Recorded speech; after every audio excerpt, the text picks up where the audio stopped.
What's up, everyone? Welcome back to the channel. Boozer here. Thanks for stopping by. Hopefully you guys are having a great day today. We got a little bit of Plarium news right here in this video, and it's going to be related to this summon rush that's going to be happening in about 19 hours.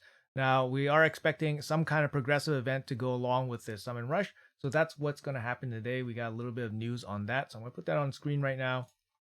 So here we go. Hey everyone, this Friday, January 16th, we're launching a progressive event. It's going to be a 15x chance to summon the champions of your choice from the selected pool from the below. Ancient, Primal, Sacred, and Void Shards. So it looks like it's going to be a defense-based kind of progressive event. We got some good champions here. I'm going to just go through them real quick. First of all, we have Harima from the Shadowcan. Harima, one of the best defense-based non-void legendaries in the entire game. Amazing passive here will ignore or decrease the enemy ignore defense effects by 50%. So that means that your lethal set won't be doing its full 25% ignore defense. It's going to be doing half of that. And then she also has a additional juicier bit to this passive as well. Champions from the Demon Spawn faction cannot inflict critical hits against this champion. That's crazy. I mean, that's crazy. There's a lot of really good Demon Spawn faction champions as well, so that really gets a lot of value. And then this champion cannot land weak hits on champions from the Demon Spawn faction, so she will always crit. So affinity does not matter against the Demon Spawn. She has a triple hit here that scales up her defense, so then she gets more powerful over time, and then she will trigger the AoE if she kills somebody. And her AoE here is just pretty much an AoE attack that brings a provoke. Now her AoE ability is not crazy high multiplier or anything like that. I think it's like a 3.9 or something. But over time, after the increasing defense scaling, she's going to deal way more damage. Her A1 actually hits quite hard as well.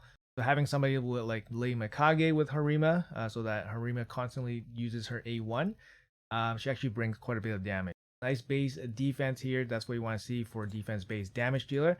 And yeah, she's a great champion. I have her on both my accounts, and she's amazing. After that, we have Freya Fate Weaver from the Barbarian faction. So, first of all, Freya was a Deck of Fate champion last year during the Asgard Divide. She's absolutely amazing champion. She's very similar to Donatello, although I find Donatello maybe even slightly better because Donatello's cooldown reset or cooldown reduction seems to be quite strong in PvE, way stronger than just Freya's increased shield ability, and also increased speed. It seems very good as well. But we are giving all of that up for her block debuffs, which is very good. They both bring turn meter, they both have cleanses, but Donnie's buffs and the cooldown reduction seems a little bit better. Their passives are slightly similar as well. They both have a way to protect an ally from dying.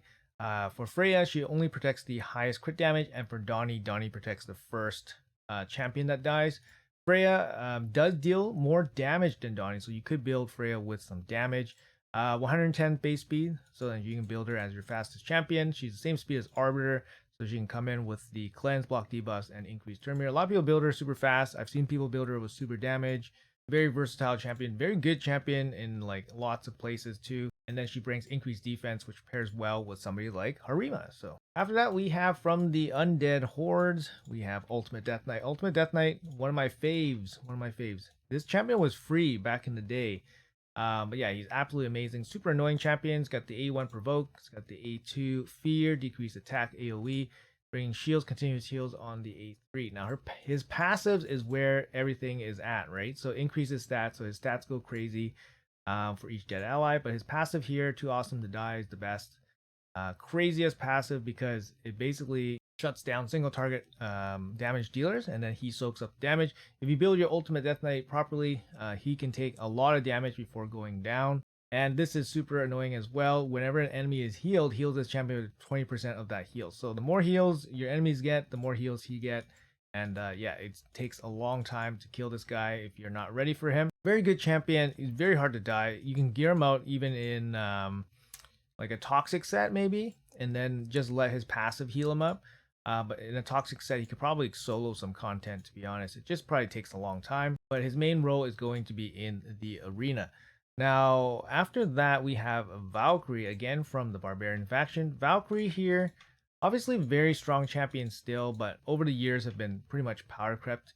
She's one of the few champions with a team-wide counterattack. Now they've been introducing a couple more counterattack or team-wide counterattack champions nowadays. So she's not, she was the standard. Now she's like kind of mid in terms of this ability. Her 81 turn meter pushback, and her passive is still pretty interesting with the turn meter pushback per buff and a turn meter increase. If you want the pushback, you need accuracy on her. But I mean, she still provides tons of protection. She can hit kind of hard if you gear her to do so. And then she's still a general great carry. Not going to be like a speed run dungeons or anything like that, but she's a great carry for like dungeons and like clan boss and stuff. Just protect your team. After that, for the non-voids, we have Kira the Watcher. Kira the Watcher, her most important bit in this game is being a part of Mikage. So you need her to fuse Mikage, or you can fuse Kira. She's not a bad champion. I would say she's kind of average. A1 decrease attack, A2 decrease accuracy with a decreased duration on enemy debuffs, and then the A3 ally protection increased defense on a 3-turn cooldown. The passive here as well will passively place a decreased attack. She's not bad for clan boss. That's kind of the only spot where you would maybe consider using her. The A1 decrease attack's really good against clan boss, and then this offers pretty good protection, some of the best protection buffs for clan boss. But otherwise, you basically just use her for the Mikage food and then build Mikage. All right, going back to the barbarian factions, we're entering the void champions here, and we have the Assassin's Creed champion Bayek. So Bayek, like I said, he's going to be the void affinity champion from this collab, the void assassin. Base stats, very, very impressive. 1674 base defense. Insane amount of defense. Let's check out his kit here real quick. His A1 places leech and a turn meter boost. Very, very solid A1. Nothing fancy about that. His A2, AoE attack on a 3-turn cooldown. Places decreased accuracy, decreased resistance, provoke. With a conditional longer 2-turn provoke. Very, very solid ability. Landing 3 debuffs with a hard CC. Very nice. And then you got the A3 here, increased accuracy, perfect veil, increased defense, 3 buffs on a 4-turn cooldown with an extra turn mechanic here, so it's effectively a 3-turn cooldown ability. Yeah, very, very solid overall kit. Nothing too fancy, but just very solid. The best thing about him is going to be his passive. This champion and their allies cannot receive critical hits from enemies whose accuracy is equal to or lower than their own accuracy. So if your enemies are not allowed to crit you, you're going to be taking a lot less damage. Now with Bayek, you do bring increased accuracy, so your entire team will have more accuracy. So more often than not, your allies will benefit from his passive. Now, not all the time. Obviously, there's some damage dealers that will have more accuracy, especially if they have increased accuracy of their own. So you need to bring in a team that kind of shines with Bayek to take advantage of his passive if you really want it to work. But this is extremely powerful. It keeps your team alive a very, very long time. Will absolutely be very powerful in all areas of the game, PvE or PvP. He does have the same assassin's passive as everybody else, so he's pitching a little bit of damage as well. He doesn't have the boosted crit damage, so for him, maybe his crit damage indicates that he's not going to be dealing a lot of damage. Make sure you guys check out the showcase I've just put up for Bayek, guys. I'm going to leave it in the description below, but make sure you guys check it out. He absolutely blew me away. He's an incredible champion. His kit is super solid. Game plays very well. Your team is very well protected, and he just elevates your team. He makes all the stat requirements a lot lower. Obviously, increased accuracy, increased defense. Your team is way more durable. And then he brings tons of control with these debuffs, and then a little bit of sustain as well with the leech. So very good. He's got accuracy in all battles as well. Make sure you guys check out that showcase on him. Up next, we have Krisk the Ageless. He is ageless because he never ages. But I mean, in terms of his overall value, he's so strong in this game still. I hate that he has 94 base speed. I mean, I guess it's because he's a heavy ass turtle. But yeah, he's such a good champion. He brings so much to every single team, especially for PvE. You can still use him for arena and stuff, but for PvE, this guy's super goat. A1 decrease speed. It's on an AoE, which is amazing, of course. He brings ally protection, continuous heals on a 3-turn cooldown. It's an AoE attack. And then he brings provoke, increased defense, increased speed on a 3-turn cooldown as well on his A3. His passive also very good, decreased attack, decreased defense as well. He covers so much stuff. It's absolutely incredible. Still very good. Still one of those champions that you just want to build a team around, especially in the beginning, because he's going to help you carry through the entire game. And then last but not least, we have Khan, the Branch Breaker. Khan here from the Orc faction. He's going to be, of course, Void Affinity. I don't have this guy, but he's a damage dealer. His damage will base on the amount of shields that he has. He does an A1 block revive, which may be the best thing about his kit because he's super scared with the A1. He does deal a decent amount of damage with this ability. The wording is a little bit weird, but basically the bigger the shield you have on Khan, the more damage he'll do on 3-turn cooldown AoE.